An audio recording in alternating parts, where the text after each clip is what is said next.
Hey guys, Tomboy601, and I have a question for you. What do you think is the best cruiser at tier 5?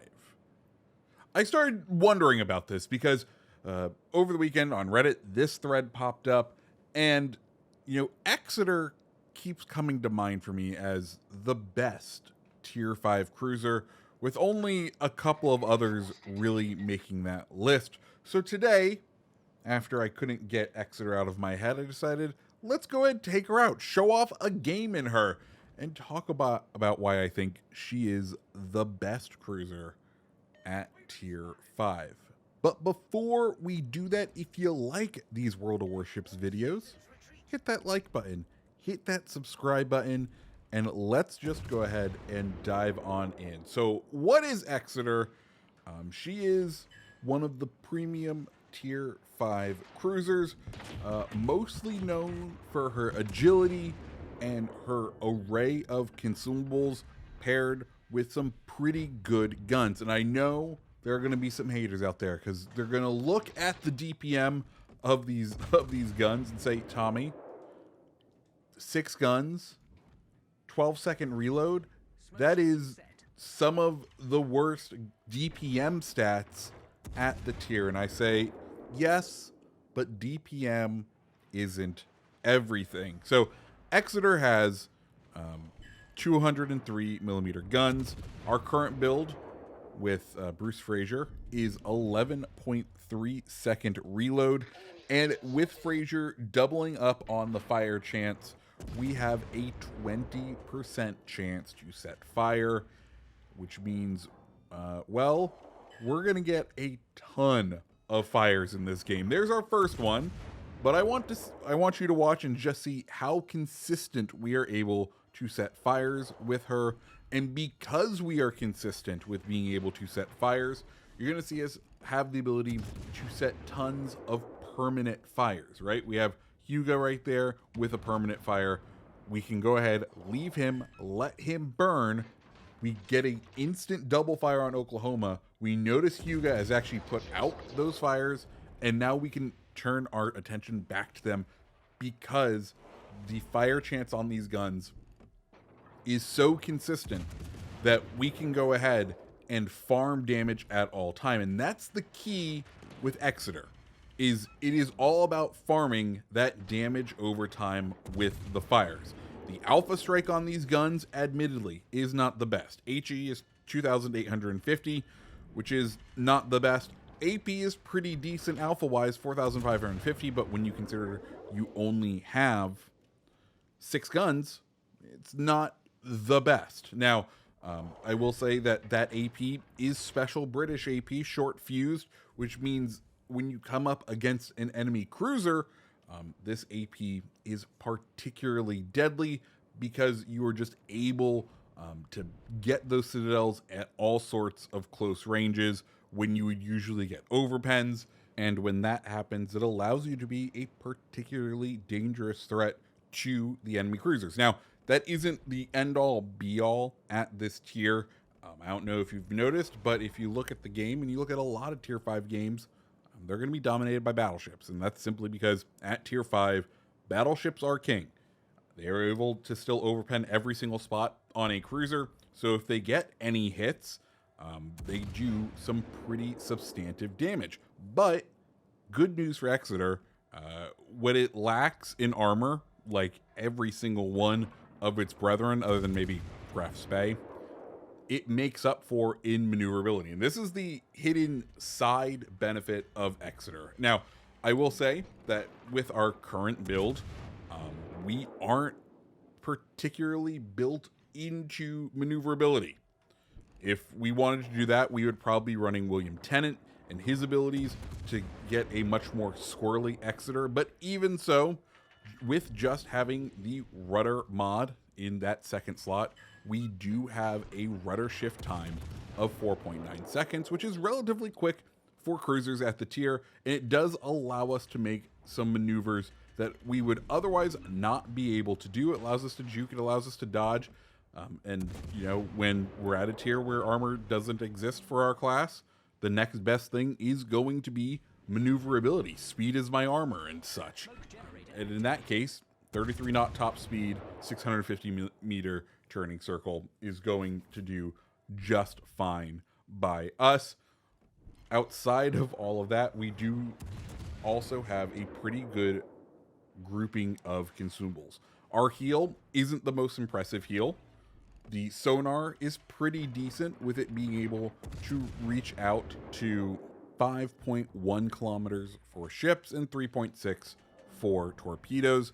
Alternatively, you could run the enhanced AA in that slot for a 200% boost in the AA specs of the ship. I really wouldn't recommend doing that, just because I think sonar is going to be the more useful consumable. And the other big thing that this ship has is its smoke.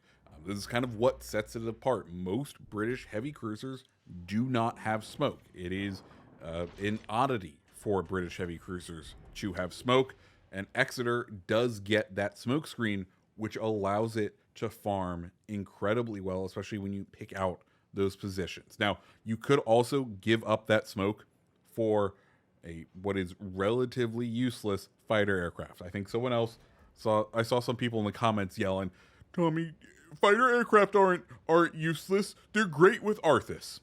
Okay, yes, you could burn one of your commander inspirations for Arthas to get a 20% damage buff with the fighter aircraft.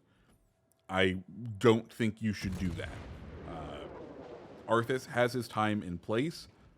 He is fantastic, I think, on battleships, especially because you can activate that his ability to do so much more damage when you know you're about to get a very solid hit, thereby making it so that you have a massive spike in your alpha. But here, on a cruiser, I don't think it makes as much sense, especially when you have other commanders out there like Makawa to help with concealment, which you are going to need to be somewhat effective on this ship. We are running Makawa and Mbeli, which faster reload, more concealment. They're the basic ones that pretty much anyone should pick, but they are incredibly useful. They're incredibly consistent, and that's why they're kind of my go-tos. Now, looking at the match, we're not in a good spot, and we're about to take a couple of big hits like we did right there, and we are out of smoke, but we're going to go ahead and drop our torpedoes and try to get to this island for cover so that we can then start pieing out this corner, start controlling the engagement with this fleet of ships that's pushing in.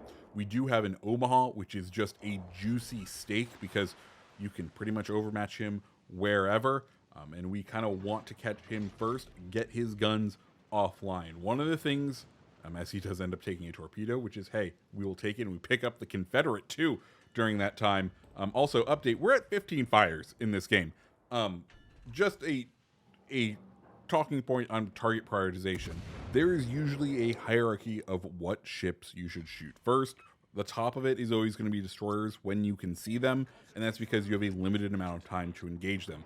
The next highest one on there should be cruisers, and the reason for that is usually a cruiser has the highest DPM of any of the ships in the game.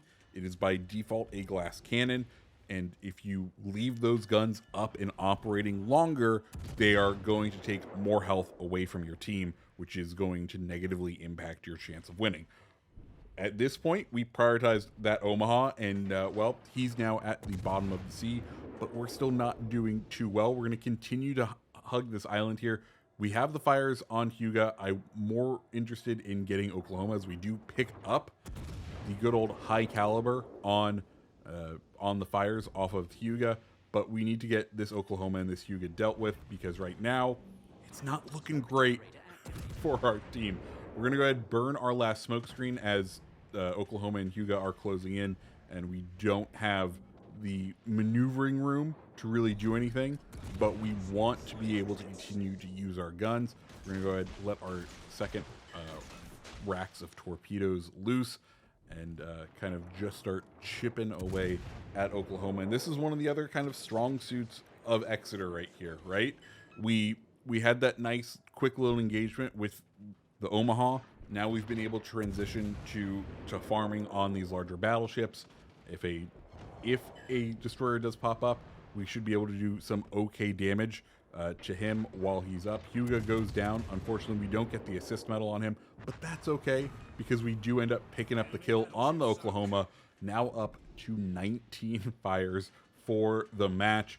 And, well, we are all tied up on ships. The only problem, if you look at that scoreboard, we are not doing too hot on the scoreboard, but we're going to see what we can do. We do have this nice angle on the Fuso. I don't know if he most likely is able to hit us if he wants to. Because we're spotted, we know the destroyer is probably out of his smoke somewhere out front. I don't want to pull forward too much because if you look off to my port side, we do have another battleship, and we just don't have the ability to keep our eyes in the directions of a fly, both 90 degrees to the left and 90 degrees to the right, to see what each battleship is doing, so we won't have time to maneuver. So right now, our play is simple. Stay behind this rock, farm down this Fuso, and see if we get an opportunity to do something against that destroyer. If we do that, then maybe, hopefully, we're able to make something happen against this final battleship. But at this point, it's not looking good. We don't have the time to go Cap B to flip. We are going to need to kill all of these battleships as we pick up the Witherer. So we get 3 of the gold medals right there as we set a grouping of torpedoes in case Fuso wants to nose in towards us. We're going to flip over to the AP, and this is probably where the Exeter guns are probably the weakest, and that is in shooting AP at battleships. And the reason for that is the short fuse. You see, we get some pretty decent hits there, but we have to be careful. That's because AP is a bit weird. If you don't know how AP works, having short fuse AP really doesn't make sense, but I'm going to try to explain it here. Basically, what happens is when you fire AP at a surface armor, it hits it and it starts a shell timer, a fuse for when that shell is going to explode. The idea being that if you have the correct amount of timing there, it will take a little bit, it'll take a set amount of time to pen through a certain millimeter of armor, and then if you have the timing right, it will then explode inside the ship. Hooray. If the shell ends up traveling too fast, it gets an overpen. It drives through the entire ship. No explosion, just makes a hole. You get 10% of the shell's total possible damage. But if you have a shorter fuse, that overpen then becomes a hit. Well, on thicker armor, you end up getting caught within the armor, so you end up doing a little bit less. You may not pen all the way to the juicy ends. Anyways, Mayhem pops up. We go ahead, flip over to our sonar. We see he is oblivious to us and what we are going to do. We do have very little health, so we are going to have to be worried. We're going to take the broadside here and then immediately turn in because American AP at close range could be incredibly dangerous for us. You see, as we turn in, we go ahead, start ricocheting those rounds, and we hit him with a torpedo for the ultimate ironic kill on that little destroyer. We flip back over to the HE. We only have 40 seconds left at this point. There's nothing I can really do other than maybe get a salvo off and start getting some fire on this Nevada here. Outside of that, I don't think I can really assist because I don't have the DPM to finish this off. He's going to go ahead and take us down with our couple thousand of hit points, and it's going to be all up to our teammate to finish us out. Though, spoiler alert, we aren't going to end up winning it, but we end up having a very good game. 24 fires, 4 citadels, 2 caps, 2 defends, 3 kills. Overall, a fantastic time, a Witherer, a Confederate, a High Cal, and that's why I love Exeter, man. It's just a fantastic ship. Ultimately, we end up with 24,082 XP. If we'd been on the winning team, and we nearly beat out the entire winning team on XP with our loss. But hey, that's what it is, guys. If you like videos like this, make sure you hit the like button, hit the subscribe button, and I hope you have a fantastic rest of your day. See ya.